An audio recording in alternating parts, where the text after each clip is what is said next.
السلام عليكم ورحمة الله وبركاته. حبايب قلبي عاملين ايه؟ يا رب تكونوا بخير. صلوا على النبي يا جماعة. النهارده الجو ساقع قوي قوي قوي قوي، هنعمل حبة عدس كده يدفونا.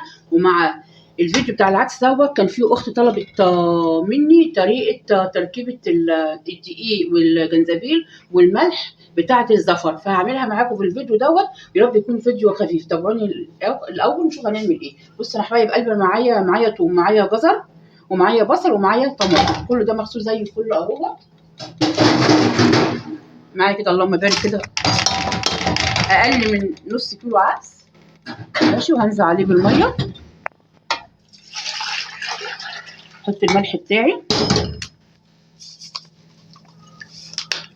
كده، اولع عليه واسيبه يستوي كده. وتعالوا نشوف التركيبه على العدس ما يستوي. بصوا حبايب قلبي، بعد ما حطيت العدس كده يتسلق، بص انا كده معايا دقيق على حسب ما انت عاوزه، على حسب ما تملي العلبه اللي قدامي. الخلطه دي جميله جدا. هي عامه مش بحطها لوحديها طبعا، بنحط خل، بنحط ليمون. انا كده هحط دقيق عشان املى العلبه بتاعتي، عشان هي كده فاضيه اهي. ماشي، احط جنزبيل بالمنظر ده كده، واحط ملح ابيض، واقلب الكلام ده كله كده مع بعضه.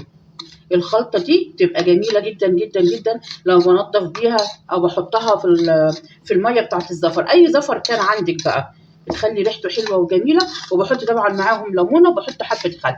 انا كده قلبت الكلام ده كله زي الفل كده، وما فيهوش اي حاجه جديده، بس هي خلطه حلوه وبحب اعملها وبخليها عندي كده، عشان مش كل ما اجي اعمل زفر اروح حاطه الحاجات دي كلها ولا، فبخليها جاهزه كده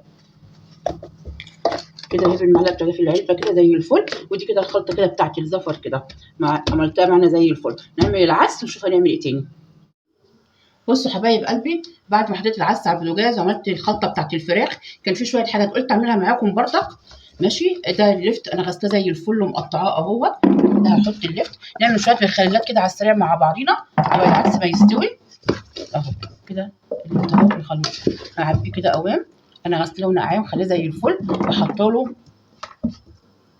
وحاطه له حبه ملح. بص انا احط عليه ايه؟ احط عليه حته توميه صغيره، احط عليه هريسه شطه، احط عليه البنجر ماشي، احط عليه خل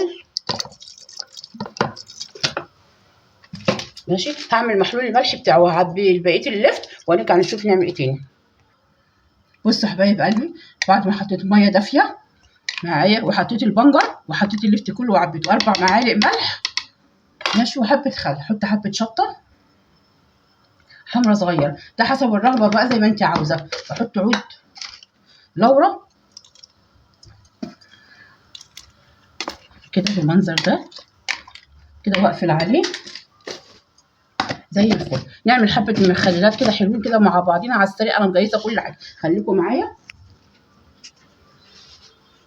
انا معايا برطمان الليمون دوت، ودي ميه الليمون. اصلا انا غاسله الفلفل اهوت، عارفه عليه الفلفل بتاعه بالمنظر ده. احط خيار معاهم بيبقى جميل قوي. احط الفلفل بالمنظر ده. هو اصلا كانت ميه الليمون بتبقى حلوه، مش بتخلي الحاجه تتهري، وفيها شويه ليمون. احط عليها معلقه هريسه بالمنظر ده كده. احط حبه بركه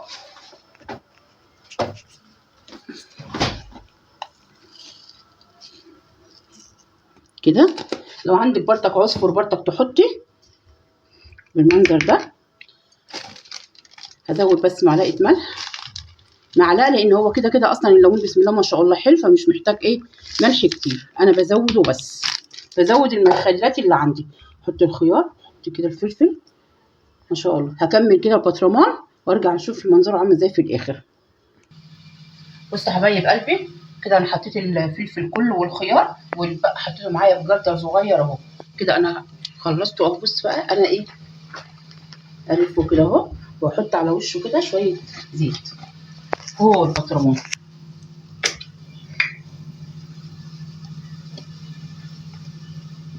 وده كمان برضه شويه كده بقى زي الفل. بصوا منظر البطرمانات جميله ازاي كده. العدس خلص معايا اهوت، ضربته في الخلاط اهو. تعالوا نروح على البوتاجاز ونشوف احنا هنكمل ايه بقيه الفيديو بتاعنا. بصوا كده يا حبايبي، انا كده اهو على البوتاجاز. سبت الطاسه كده الحله تنشف خالص، وانزل عليها بالزيت. هنزل عليها ربع شعريه، مش كتير عشان ميبقاش تقيل قوي، عشان اللي يحب يعمل فته ياكل، واللي يحب يعمله بالعيش فته ايه ياكل. بصوا كده ما شاء الله، صلوا على النبي كده يا جماعه واذكروا الله. انا بديت لا تطمئن القلوب. يا رب بس يكون الفيديو خفيف كده وما اكونش طولت عليكم. كده هحمر الشعريه كده، هحمرها يديني اللون اللي انا عاوزاه، واحط العدس وارجع لكم تاني. بصوا حبايب قلب بعد الشعريه اهيت، انزل كده.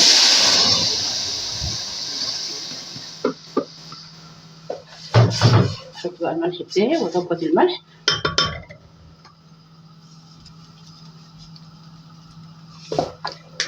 احط بقى كمون واحط شطه، حطي اللي انت عاوزاه في البهارات بتاعتك.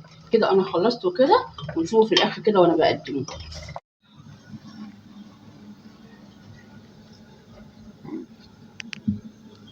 بصوا يا حبايب قلبي، بعد العدس كده ما خلص كده اللهم بارك، وريحته سكر. انا مش بحبه تقيل، هو عامه كده كده لما بيقعد شويه بيتقل، مش بحبه ولا تقيل ولا خفيف. ده كان العدس، طريقه العدس النهارده بطريقه خفيفه جدا ومبسطه. انا كان معايا النهارده بقيه اللفت اللي انا عملت بداله، ومعايا دي عروق كرنب، ومعايا شويه ليمون مخلل كده، وحاجه كده سكره. يا رب يكون فيديو النهارده كان خفيف على قلبكم كده. وما تنسوش بقى في اللايك بالله عليكم، ماشي، والاشتراك. تابعوني في فيديو جديد مع يومياتي انا وبناتي من مطبخ ام محمد. سلام.